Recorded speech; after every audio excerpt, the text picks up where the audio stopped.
सर्वांना नमस्कार.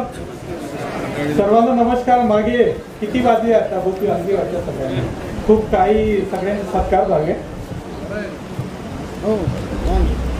कृषी विज्ञान केंद्र नारायणगाव, ग्रामोन्नती मंडळ कृषी विज्ञान केंद्र याचे अध्यक्ष माननीय मेयर साहेब, त्याचबरोबर आज आपले इथे प्रमुख पाहुणे म्हणून माननीय सूरज मांढरे साहेब, जे की आता सचिव झाले आहे.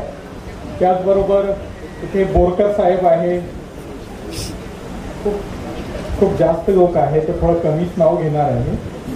आवटे साहेब आहे, आशाताई आहे, सर्व साखर कारखान्याचे चेअरमन आहे. त्याचबरोबर इथे सर्व अधिकारी आहे. आपले ग्रामपंचायतचे सदस्य आहे, पंचायत समिती आहे, त्याचबरोबर सरपंच आहे, पत्रकार मंडळी आहे आणि सर्व शेतकरी बांधवांनी भगिनींनो, सर्व मान्यवरांचं मी अटारी 2-8 तर्फे सर्वांचं स्वागत करतो. थोडक्यात आपल्याला थोडीशी अटारी बद्दल माहिती देतो. भारतीय कृषी अनुसंधान परिषद नवी दिल्ली, आपल्या सर्वांना माहित आहे की कृषी विभाग भारत सरकार, सर्वांना माहित आहे कृषी विभाग, त्याच्यामध्ये भारतीय कृषी अनुसंधान परिषद नवी दिल्ली, त्याचे 3 काम आहे. कोणकोणतं काम आहे? 1 नंबरचा शिक्षण. जेवढे विद्यापीठ आहे, ICARचे विद्यापीठ आहे, सेंट्रल युनिव्हर्सिटी आहे, शिक्षणाचं काम, BSc, diploma, BSc, MSc, PhD, हे शिक्षणाचं काम भारतीय कृषी अनुसंधान यांच्या माध्यमातून कृषी विद्यापीठ, जे स्टेट ॲग्रिकल्चर युनिव्हर्सिटी आहे, महाराष्ट्रामध्ये 4 आहे, तर त्यांच्या मार्फत हे घेण्यात येते. दुसरा काम काय आहे भारतीय कृषी अनुसंधान परिषद नवी दिल्लीचा? दुसरा आहे संशोधन. संशोधन मध्ये प्रत्येक पिकावर एक संशोधन केंद्र आहे. आता आपल्या इथे राजगुरुनगरला कोणतं संशोधन केंद्र आहे? कांदा आणि लसूण संशोधन केंद्र. द्राक्ष संशोधन केंद्र पुणेमध्ये आहे. डाळिंब संशोधन केंद्र आपल्या सोलापूरमध्ये आहे. त्याचबरोबर आपले प्रत्येक ठिकाणी कापूस संशोधन केंद्र नागपूरमध्ये आहे. संत्र्याचं जे संशोधन केंद्र आहे तो नागपूरला आहे. प्रत्येक ठिकाणी संशोधन केंद्र आहे. आणि तिसरा जो भाग आहे तो आहे महत्वाचा भाग, म्हणजे विस्ताराचा भाग. शिक्षण, संशोधन आणि विस्तार. विस्तार मध्ये काय आहे की विस्तार मध्ये मिनिस्ट्रीमध्ये आमचे डेप्युटी डायरेक्टर जनरल असतात, त्यांच्या अंडरमध्ये सर्व कृषी विज्ञान केंद्र येतात. कृषी विज्ञान केंद्र काय आहे?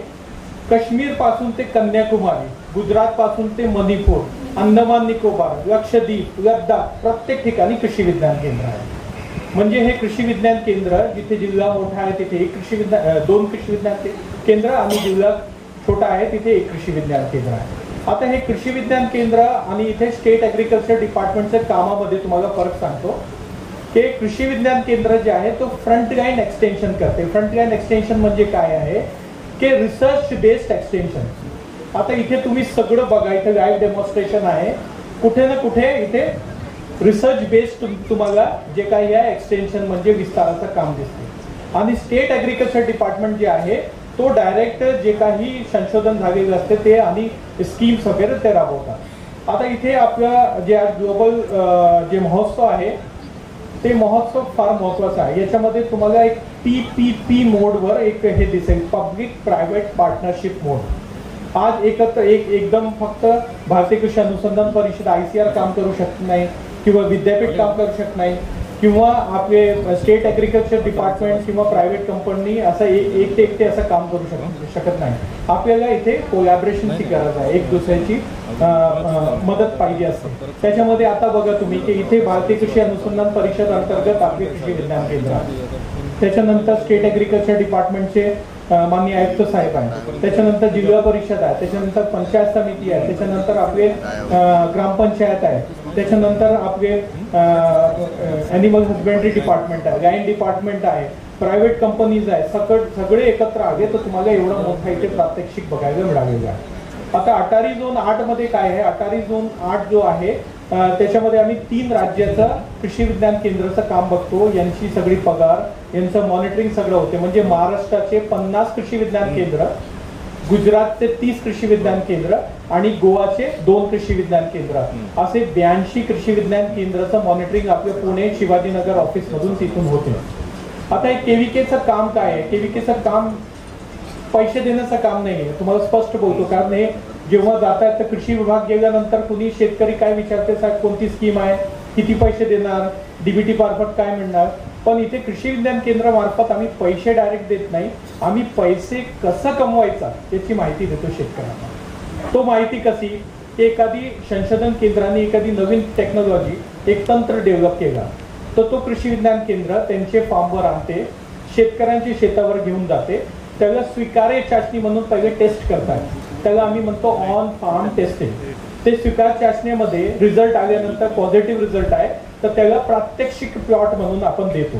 प्रात्यक्षिक प्लॉटमध्ये 15-20 शेतकऱ्यांना आपण हे देतो आणि त्या प्रात्यक्षिक प्लॉटाचे रिझल्ट चांगले झाले तर आपण कृषी विभागांना इन्व्हाइट करतो, त्यांना सांगतो की हे बघा ही व्हरायटी आहे, हा तंत्र आहे, हा तंत्र बेस्ट आहे, तुम्ही कृषी विभागामार्फत तुम्ही याला प्रचार करू शकता.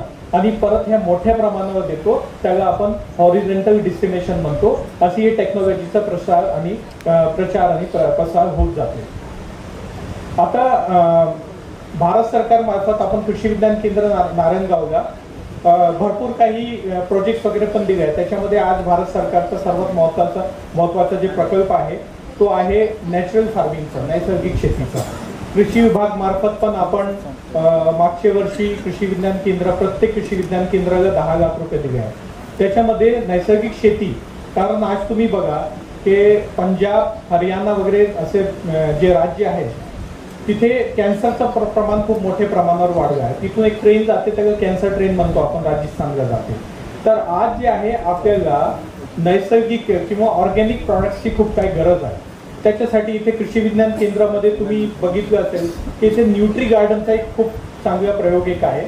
न्यूट्री गार्डन म्हणजे काय, हे शेतकऱ्यांना पहिले असं सांगायचं की तुम्ही स्वतःसाठी स्वतःची भाज्या तयार करा आणि स्वतः पहिले स्वतःचं आरोग्य बेस्ट करा आणि त्याच्यानंतर त्याचा प्रचार करा हे करा. त्याच्यानंतर आपण नॅचरल फार्मिंग मध्ये आपण भारत सरकारचा प्रकल्प आहे, याच्यामध्ये प्रशिक्षण देतो, प्रात्यक्षिक देतो आणि याच्यामध्ये आता एक नवीन प्रकल्प आला national mission on natural farming. तर त्या अंतर्गत काही प्लॉट्स आपण केव्हीकेला घेणार आहे, काही शेतकऱ्यांच्या शेतावर घेणार आहे, याच्यामध्ये आपण ट्रेनिंग्स देणार आहे आणि लोकांमध्ये एक अवेअरनेस क्रिएट करणार आहे की तुम्ही जे तुमची जे नॉर्मल शेती आहे, रिकमेंडेड शेती ते तर करा, पण थोड्या क्षेत्रावर तुम्ही नैसर्गिक शेती करून पहिले स्वतःसाठी काहीतरी तुमचं प्रॉडक्ट उत्पन्न करा आणि त्याला तुम्ही स्वतः वापरा आणि त्याच्यानंतर, कारण याच्यामध्ये मार्केटिंगचा प्रॉब्लेम आहे आणि त्याच्यावर भारत सरकारचं काम चालू आहे. दुसरा आम्ही काही आर्या प्रोजेक्ट आहे, त्याच्यामध्ये युवकांना प्रशिक्षण देणे, त्यांना रोजगार निर्मिती कसं करायचा याच्यासाठी प्रशिक्षण देणे, याच्यावर काम चालू आहे. काही आमचे निकरा प्रकल्प चालू आहे, त्याच्यामध्ये आज तुम्ही बघा की हे 2025 मागच्या वर्ष जे झाला त्या वर्षामध्ये म्हणजे मान्सून कधी आला कधी गेला काय समजलं नाही. म्हणजे मान्सून आपल्या इथे जुलै महिन्यात येते, म्हणजे पुण्याचं बोलतो, ऍक्च्युली जून महिन्यात येते, पण या वर्षी काय झालं की मान्सून आलं एप्रिलमध्ये, त्याच्यानंतर जून जुलैमध्ये कमी पाऊस पडला, एकदम ऑगस्टमध्ये आणि सप्टेंबरमध्ये एवढा पडला की 145% मोर. माझा अभ्यास झाला त्याच्यामध्ये 145% जास्त पूर परिस्थिती आली, माती वाहून गेली. मेयर साहेबांनी सांगितले की त्याच्या जे आपलं कार्बन कंटेंट होता ते पण खराब झाला. तर हे बघा, हे सगळी परिस्थिती चालू आहे. आज शेतकऱ्यांचं असे आहे की तो अन्नदाता आहे. शेतकरी किती हातवर करा याच्यामध्ये नाही माहित आहे मला. आता पुढच्या वर्ष याच्यामध्ये उद्योजक किती आहे? अहो का हो, शेती उद्योग नाही का तुमचा? यही पे तो इंडिया मार खाता है. शेतीचा उद्योग, शेतकऱ्यांना छाती ठोकून बोलायचं की मी आंबा करणारा शेतकरी, मी आंब्याचा उद्योजक, मी आंब्याचा उद्योजक आहे. मी ज्वारी करणारा शेतकरी, मी ज्वारीचा उद्योजक आहे. मी कापूस करणारा शेतकरी, मी कापसाचा उद्योजक आहे. मी कांदा करणारा शेतकरी, मी कांद्या पिकाचा उद्योजक आहे. शेतकऱ्यांची ही मेंटॅलिटी पहिले चेंज झाली पाहिजे. याच्यामध्ये बघा, एक प्रायमरी ॲग्रिकल्चर आहे आणि सेकंडरी ॲग्रिकल्चर आहे. प्रायमरी ॲग्रिकल्चर म्हणजे काय आहे की अन्नदाता, तुम्ही सगळे अन्नदाता आहात. म्हणजे एखादी पिकाची पेरणी करतायत, उत्पादन आलं की बांधावर ठेवून देतायत, कांद्याचं उत्पादन ठेवून दिला, झाले तुम्ही अन्नदाता झाले. त्याच्या पुढचा काय?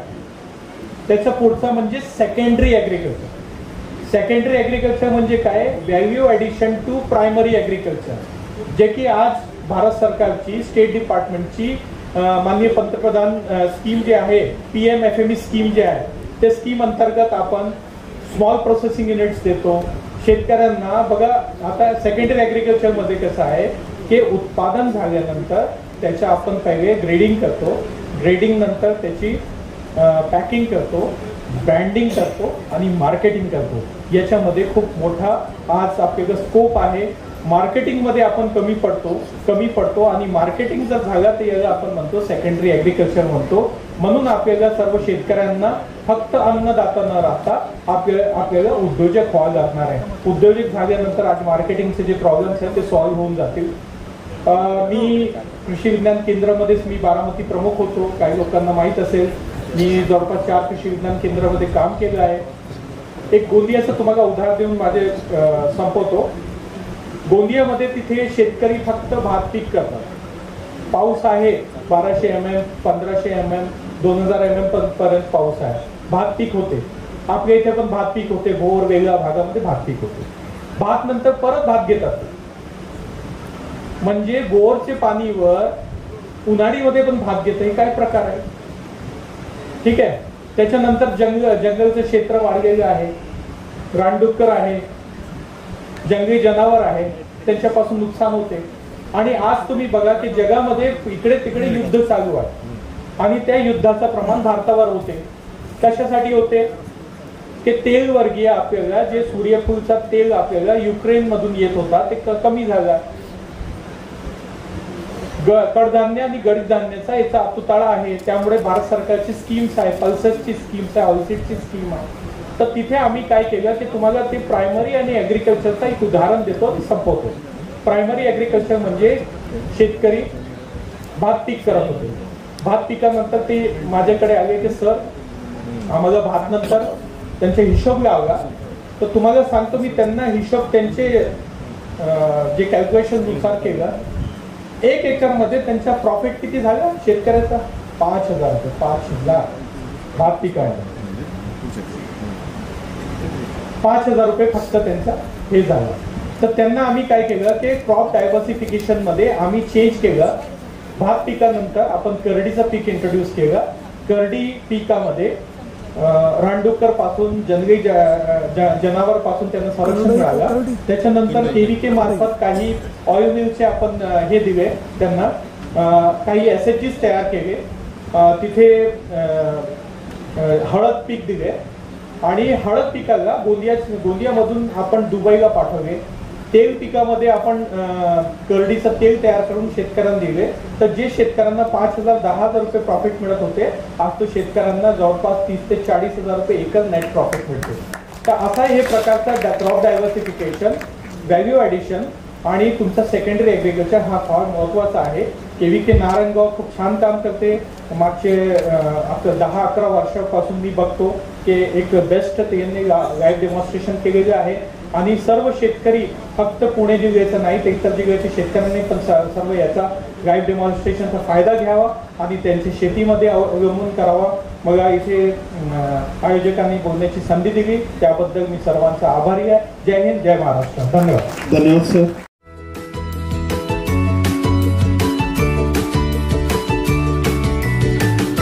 बातम्या शेतीच्या, बातम्या मातीच्या, बातम्या अन्यायाच्या, गुन्हेगारीच्या,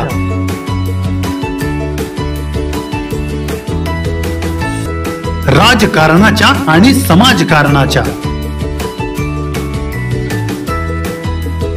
शोषणाविरुद्ध बुलंद आवाज, जनसामान्यांच्या हुंकाराची गाज, सत्कार्याला प्रोत्साहन, दुष्कृत्याला अनुशासन,